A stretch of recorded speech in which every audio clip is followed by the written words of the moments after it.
कहता है कि मेरा भी संतान है। वो झूठ का पिता है शैतान, उसका संतान मत कहलाना। उसका भी संतान है पर वो झूठ बोलता है, वो गंदे काम करता है। लेकिन परमेश्वर में जब आप उसकी संतान बनते हो, परमेश्वर आपको फ्री करता है, पवित्र करता है, शुद्ध करता है। अगर संतान हो तो आपके पास अधिकार है, और वो अधिकार आता कैसे है? पवित्र सामर्थ, उसकी सामर्थ से। जब आप उसकी सामर्थ को ग्रहण करोगे, अर्थात पवित्र आत्मा आपके अंदर होगा, आप उसके संतान कहलाओगे, आप परमेश्वर की महिमा करोगे। Hallelujah, hallelujah. अर्थात उनको जो यीशु के नाम पर विश्वास रखते हैं, वे अब परमेश्वर से उत्पन्न हुए हैं। याद रखें कि आप परमेश्वर से उत्पन्न हुए हैं। परमेश्वर ने आपको क्या किया है? उत्पन्न किया है। परमेश्वर में आप उत्पन्न किए गए हो, इसलिए आप मसीह में परमेश्वर की क्या हो? संतान हो। मैं मसीह में नई सृष्टि हूं। इस आयत को कौन बता सकता है? कितने बार मैंने बोला? कोई नहीं? बोलो, अगर बोल सकते हो तो बोलो। हाँ हाँ, कुसुम के लिए ताली बजा दो। दूसरा कुरिन्थियों 5:17, हाँ, उसके लिए भी ताली बजा। पढ़ दो।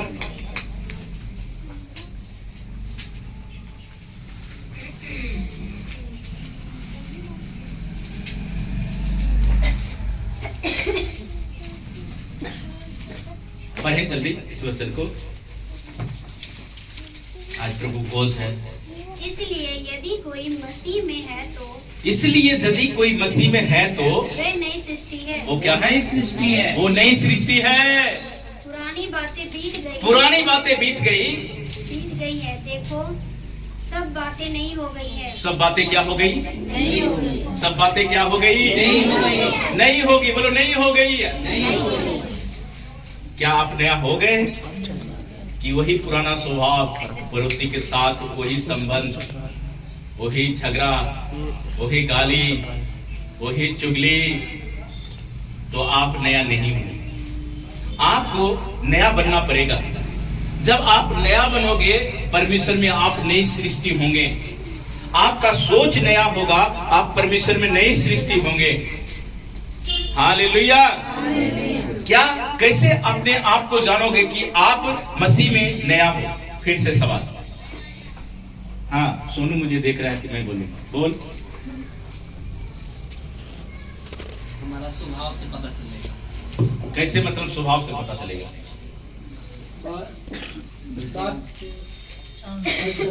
चाल चलन से, बात से, किससे हम बात करेंगे तो हमारे से वो चीज नहीं होना चाहिए, तो प्रेम से पता लगेगा। बहन लोग, आप कैसे पता अपने आप को करोगे कि मैं नया हूं? बोलो, कोई भी नहीं? आप कैसे पता चलेगा कि आप नया हो? नया कपड़ा पहनने से? उनके फलों से तुम उनको पहचानोगे। और बोलो, जो मैं, सभी बोलो, जो मैं पहले बोलता था, अब नहीं बोलता। पहले मैं पड़ोसी की चुगली करता था, अब नहीं करता। पहले मैं गाली देता था, अब नहीं देता। इसका मतलब है कि आप नया है। नहीं तो अभी भी उल्टा के जवाब देने वाले हैं, तो आप नहीं, बिल्कुल पुराने। उल्टा के जवाब नहीं देना। यीशु मसीह को पिलातुस के पास ले गया और सब दोष पे दोष, एक से बढ़कर एक लगा रहा। वो बोल रहा था, शायद मेरा बात मान ले पिलातुस। नाना प्रकार के दोष लगाया, पर एक भी दोष वो साबित नहीं कर पाया। एक व्यक्ति उठ के बोला कि ये बोलता है कि इस मंदिर को 3 दिन में ढा देगा और 3 दिन में फिर से बना देगा। और यीशु मसीह से पूछा, क्या ये सच बोल रहा है? बोलता है हाँ मैं ऐसा कर दूंगा। कहता है अब मुझे साबूत की गवाही की कोई जरूरत नहीं है, अब तो तुमको मरना ही पड़ेगा। देखो, लेकिन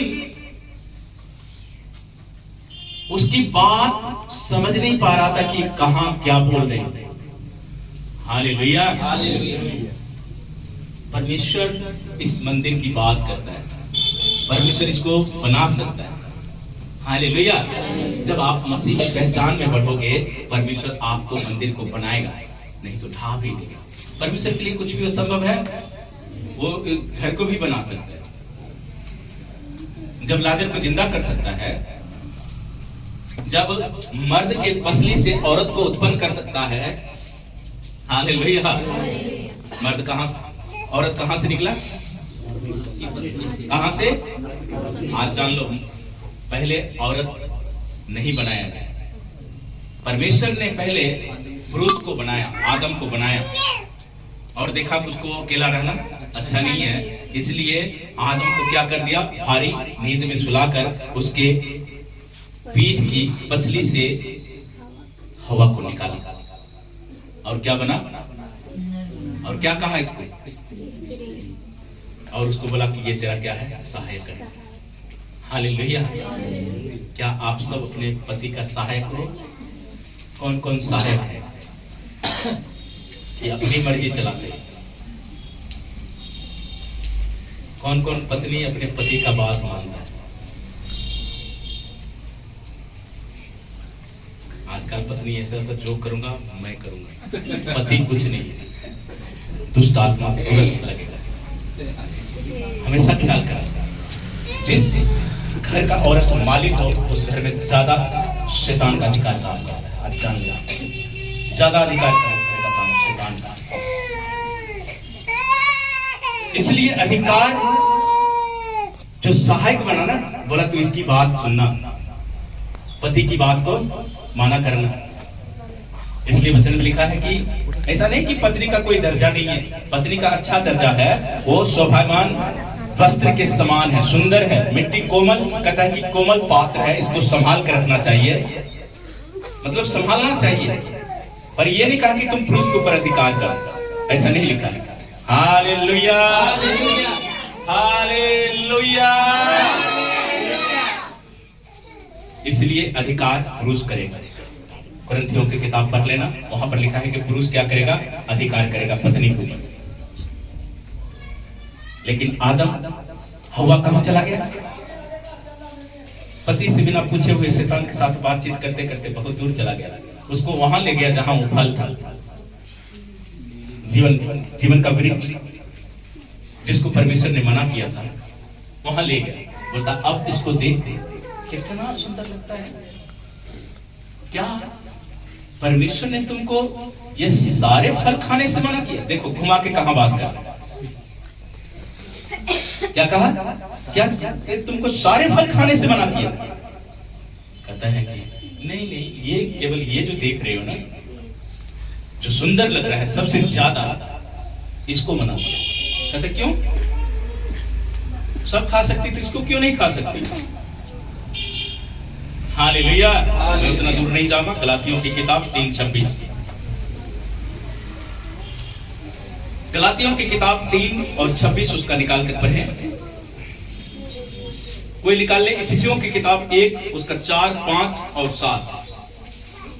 पहले गलातियों की किताब को पढ़ेंगे कि क्या लिखा है गलातियों की किताब में। आइए गलातियों की किताब को पढ़ें।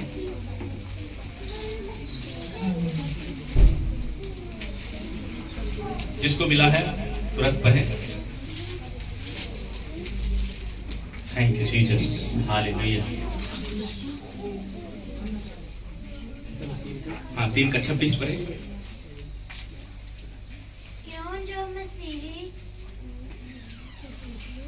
क्योंकि तुम सब उस विश्वास के द्वारा जो मसीह यीशु पर है परमेश्वर की संतान हो। हालेलुया, पढ़ते जाइए। और तुम में से जितनों ने मसीह में बपतिस्मा लिया है उन्होंने मसीह को पहन लिया है। अब न कोई यहूदी रहा और न कोई यूनानी, न कोई दास, ना स्वतंत्र, ना कोई नर ना नारी, क्योंकि तुम सब मसीह यीशु में एक हो। और मसीह यीशु में क्या हो? एक हो। एक हो। कोई और पढ़े पंजाबी में या हिंदी में? और कोई भाई पढ़े? गलातियों 3:26। जो मसीही यीशु ते हाँ नीचा। करण करके हाँ। किसी सभ्य परमेश्वर दे पुत्र हो, क्यों जो हालेलुया। परमेश्वर के क्या हो? पुत्र हो। क्यों जो तुसां जिन्हियां ने मसीह विच बपतिस्मा लिया, मसीह नू पहन लिया। ओ क्या कर लिया? क्या आप परमेश्वर को पहने हुए हो? आज कलीसिया को मसीह यीशु को पहनना बहुत जरूरी है। अगर मसीह यीशु को नहीं पहनते हो, आपकी पहचान अधूरा होता है। आपकी पहचान अधूरा होता है। आज प्रत्येक व्यक्ति अपनी पहचान के पीछे लगा हुआ है कि क्या वो उसको भी पहचान मिले, परमेश्वर की पहचान मिले। लेकिन वो पहचान परमेश्वर के सामने कोई वैल्यू नहीं है उस पहचान की। हालेलुया। इफिसियों 3:26 है, परमेश्वर में उसकी पहचान का वैल्यू नहीं है। आप उठते हो, दौड़ते हो, काम के पीछे दौड़ते हो, परमेश्वर के सामने उसका वैल्यू जीरो, राख के बराबर है। परमेश्वर ये नहीं पूछेगा तू कितना दिहाड़ी लगाता था, कितना काम करता था। परमेश्वर को कोई मतलब नहीं है। राजा रोज पार्टी करता था, रोज अच्छे चीज खाता था, और लाजर को वहां पर बैठा दिया जाता था, और लाजर जो पेट से गिरता था उसको खाकर वो पेट भरता था। अच्छे खाकर आप स्वर्ग राज में अपनी पहचान नहीं बना सकते हैं, मनुष्यों के साथ पहचान बना सकते हैं। जगत के लोगों के साथ आपका पहचान हो सकता है, लेकिन परमेश्वर के साथ आपका पहचान कर। परमेश्वर को जागतिक वस्तुओं के साथ कोई नाता नहीं है। हालेलुया। परमेश्वर को जगत के वस्तुओं के साथ, परमेश्वर के जगत के चीजों के साथ उसका कोई संबंध नहीं है। उसके द्वारा हमारा उद्धार नहीं होगा। हालेलुया। उन चीजों के द्वारा हम उद्धार नहीं पा सकते हैं। उन चीजों के द्वारा हमारी पहचान नहीं हो सकती है। आज परमेश्वर की पहचान को पकड़ना है, उसमें बढ़ना है, अपने आप को जानना है कि मैं परमेश्वर में क्या हूं, और हूं तो कैसे, मतलब किस लिए हूं। इफिसियों 1 उसका 4, 5 और 7 को पढ़े जल्दी से, जल्दी जल्दी नोट करना है, पढ़ना है। इफिसियन 1 उसका 4, 5 और 7 जल्दी से पढ़े। जैसा उसने हमें जगत की उत्पत्ति से पहले उसमें चुन लिया। क्या किया? बोलो, जगत के उत्पत्ति से पहले परमेश्वर ने हमें क्या किया? चुना है। आप जो आप आए हो, आपको परमेश्वर बुलाया है। उसने जगत की उत्पत्ति से पहले उसने लोगों को चुना। आप परमेश्वर में चुने गए हो। बोलो, मैं परमेश्वर में चुना गया हूं। हालेलुया। और उस चुनाव को पहचान करना है कि मैं किस लिए चुना गया हूं। मैं बुलाया गया हूं तो किस लिए बुलाया गया हूं। पढ़े, पूरा पढ़े। चुन लिया और हम उसके निकट प्रेम में पवित्र और निर्दोष हो, और अपनी इच्छा के भले अभिप्रिय के अनुसार हमें अपने लिए पहले से कराया कि यीशु मसीह के द्वारा हम उसके नेपालक पुत्र हो। ओ जीसस, नेपालक पुत्र हो। मसीहा के द्वारा प्रेम को प्रकटीकरण करके, प्रेम एक दूसरे से करके, प्रेम नहीं तो परमेश्वर नहीं, परमेश्वर नहीं तो पवित्र आत्मा नहीं,